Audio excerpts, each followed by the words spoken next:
Every story begins somewhere. Mine began with love, and a promise that I thought would lead to nothing but happiness. I still remember the day I got married to Daniel, the love of my life. The sun was glowing gold across the sky, our friends and family cheering as we said I do. My heart was full that day, but I didn't know that life was about to test the very meaning of love for me. We dreamed of a family, of a little home filled with laughter and the pitter-patter of tiny feet. But months turned into years, and that laughter never came. I used to sit on the edge of our bed, staring at that empty crib. Each month that passed was another heartbreak, another prayer unanswered. Daniel would always tell me, "It'll happen someday," but inside, I was slowly breaking. When you've wanted something for so long, silence becomes the loudest thing you hear. And then, one rainy evening, everything changed. Daniel came home drenched, holding something wrapped in a towel. When he opened it, I saw two tiny eyes staring up at me, and a nose twitching. "Meet Rusty," he said, smiling. He was an oversized, ginger-furred puppy, his paws too big for his body, his tail wagging like he already belonged here. I laughed for the first time in months. From that moment, Rusty wasn't just a pet. He became our baby. Me bathing Rusty in the sink, water splashing everywhere. Daniel laughing as Rusty steals his socks. Rusty sleeping between us, his paws in the air. We talked to him, sang to him, loved him. Rusty filled the void we'd been carrying for years. The pregnancy test showed 2 lines. I couldn't believe it. I cried, laughed, screamed, all at once. Rusty barked, spinning in circles as if he knew what it meant. Daniel lifted me and twirled me around. After all those years of waiting, our miracle had finally come. And Rusty was there through it all. My companion, my comfort, my first child. When Lily was born, she was so small, so delicate, like a whisper of heaven. Rusty's eyes lit up the first time he saw her. He sniffed her gently, wagged his tail, then sat guard beside her crib. Like he understood she was our treasure. Every night, Rusty would sleep by her side. If she cried, he'd bark softly until I came. If she laughed, his tail would thump the floor. He wasn't just our dog anymore. He was her protector. Those were the happiest days of my life. Daniel, Lily, Rusty, and me. Our little world felt complete. Rusty followed us everywhere.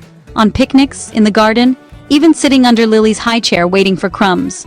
He'd nuzzle her toes, and she'd giggle until she couldn't breathe. I used to think, if love had a face, it would look like Rusty's. That morning, I had to go to the market. Daniel was at work, and Lily was asleep in her crib. Rusty had always watched over her before. He'd stay by her door like a silent guardian. So before I left, I knelt beside him. "Watch her, okay boy? Mommy will be back soon." He wagged his tail once, his amber eyes calm and trusting.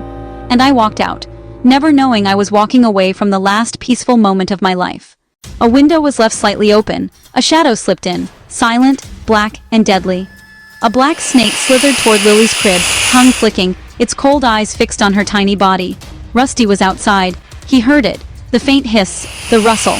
He burst through the door, barking wildly. The snake struck. Rusty lunged. They fought, thrashing across the room. Lily woke up crying as the sound filled the house. Blood splattered the floor. From the snake, from Rusty. Finally, with one last bite, Rusty killed it. He collapsed, panting, bleeding, beside the crib. He had done it. He'd saved my baby. When I came back from the market, I saw blood on the porch. My heart dropped.